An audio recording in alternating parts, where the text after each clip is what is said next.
Good morning, and it is fairly early morning, and welcome back to another episode of The Longing. Today we're going to be reading Thus Spoke Zarathustra, Volume 2, and we're going to be seeing if we can get a couple of extra pages done as well to finish nicely. So, let's crack on. 38. Scholars. When I lay asleep, then did a sheep eat at the ivy wreath on my head. It ate and said thereby, Zarathustra is no longer a scholar. It said this and went away clumsily and proudly. A child told it to me. I like to lie here where the children play, beside the ruined wall among thistles and red poppies. A scholar am I still to the children, and also to the thistles and red poppies. Innocent are they, even in their wickedness. But to the sheep I am no longer a scholar. So willeth my lot, blessings upon it. For this is the truth, I have departed from the house of the scholars, and the door have I also slammed behind me. Too long did my soul sit hungry at their table. Not like them have I got the knack of investigating, as the knack of nut-cracking. Freedom do I love, and the air over fresh soil. Rather would I sleep on ox-skins than on their honours and dignities. I am too hot and scorched with mine own thought. Often is it ready to take away my breath. Then have I to go into the open air, and away from all dusty rooms. But they sit cool in the cool shade. They want in everything to be merely spectators, and they avoid sitting where the sun burneth on steps.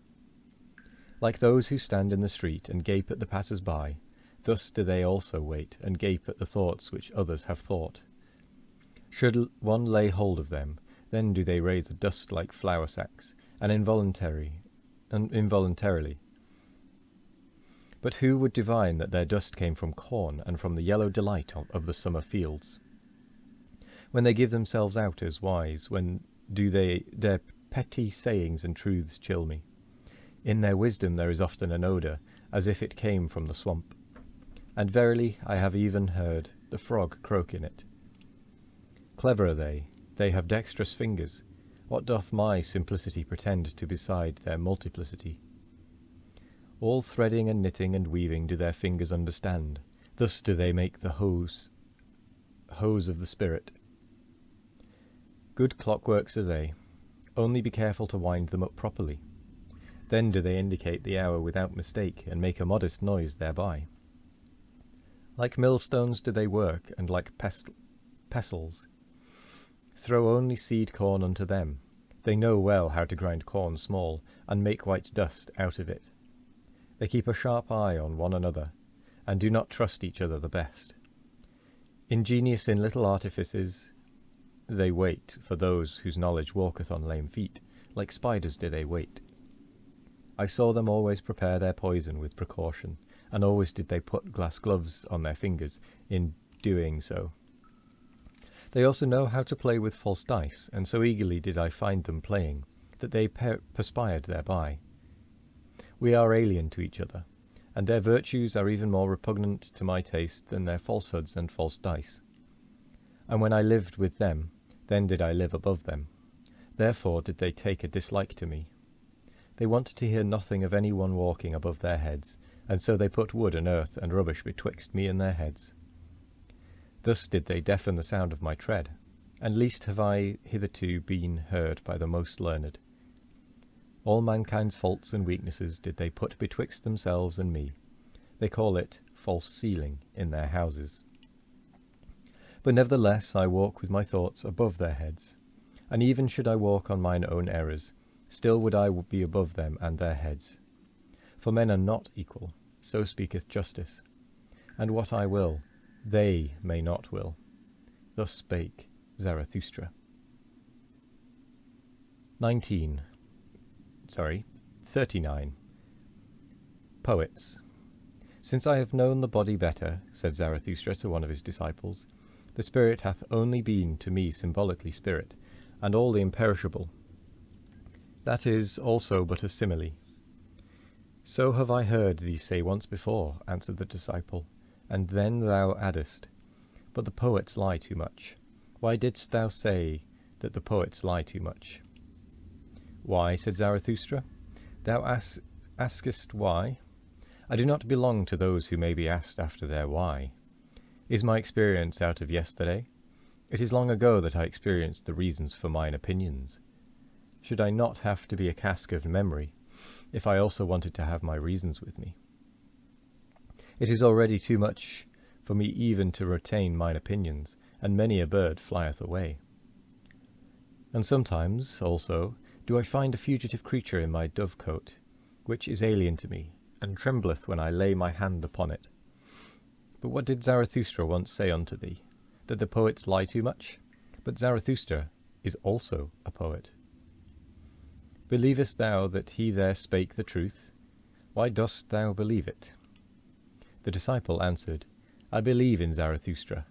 But Zarathustra shook his head and smiled. Belief doth not sanctify me, said he, least of all the belief in myself. But granting that someone did say in all seriousness that the poets lie too much, he was right. We do lie too much. We also know too little, and are bad learners, so we are obliged to lie. And which of us poets hath not adulterated his wine? Many a poisonous hotchpotch hath evolved in our cellars. Many an indescribable thing hath there been done. And because we know little, therefore are we pleased from the heart with the poor in spirit, especially when they are young women. Even of those things are we desirous, which old women tell one another in the evening. This do we call the eternally feminine in us. And as if there were a special secret for access to knowledge, which choketh up for those who learn anything, so do we believe in the people and in their wisdom. This, however, do all poets believe, that whoever pricketh up his ears when lying in the grass or on lonely slopes learneth something of the things that are betwixt heaven and earth. And if there come unto them tender emotions, then do the poets always think that nature herself is in love with them, and that she stealeth to their ear to whisper secrets into it, and amorous flatteries. Of this do they plume and pride themselves before all mortals. Ah, there are so many things betwixt heaven and earth, of which only the poets have dreamed. And especially above the heavens, for all gods are poets' symbolizations, poets' sophistications. Verily, ever are we drawn aloft, that is, to the realm of the clouds. On these do we set our gaudy puppets, and then call them gods and supermen. Are not they light enough for those chairs, all these gods and supermen? Ah, how am I weary of all the inadequate that is insisted on as actual. Ah, how I am weary of the poets. When Zarathustra so spake, his disciple resented it, but was silent. And Zarathustra also was silent, and his eye directed itself inwardly, as if it gazed into the far distance. At last he sighed and drew breath. I am of to-day and heretofore, said he thereupon, but something is in me that is of the morrow, and the day following, and the hereafter. I became weary of the poets of the old and of the new. Superficial are they all unto me. The shallow seas. They did not think sufficiently into the depth. Therefore their feeling did not reach to the bottom. Some sensation of voluptuousness, and some sensation of tedium, these have as yet been their best contemplation. Ghost breathing and ghost whisking seemeth to me all the jingle-jangling of their harps. What have they known hitherto of the fervour of tones? They are also not pure enough for me. They all muddle their water, that it may seem deep. And fain would they thereby prove themselves reconcilers, but mediaries and mixers are they unto me, and half, and impure. Ah, I cast indeed my net into their sea, and I meant to catch good fish, but always did I draw up the head of some ancient god. Thus did the sea give a stone to the hungry one, and they themselves may well originate from the sea. Certainly one findeth pearls in them. Thereby they are more like hard mollusks, and instead of a soul I have often found them in them salt slime. They have learned from the sea, also its vanity. Is not the sea the peacock of peacocks? Even before the ugliest of all buffaloes doth it spread out its tail. Never doth it tire of its lace fan of silver and silk. Disdainfully doth the buffalo glance thereat, nigh to the sand with its soul, nigher still to the thicket, nighest, however, to the swamp. What is beauty and sea and peacock splendour to it? This parable I speak unto the poets. Verily their spirit itself is the peacock of peacocks, and a sea of vanity. Spectators seeketh the spirit of the poet, should they even be buffaloes. But of this spirit became I weary, and I see the time coming when I will become weary of itself. Yea, changed have I seen the poets, and their glance turned towards themselves. Penitents of the spirit have I seen appearing. They grew out of the poets. Thus spake Zarathustra.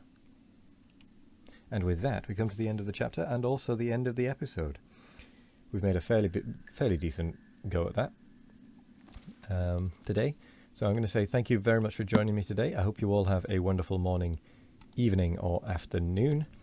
No matter what time of day it is, I hope you have a wonderful one of it. And as always, we will be back tomorrow for more of The Longing. Goodbye.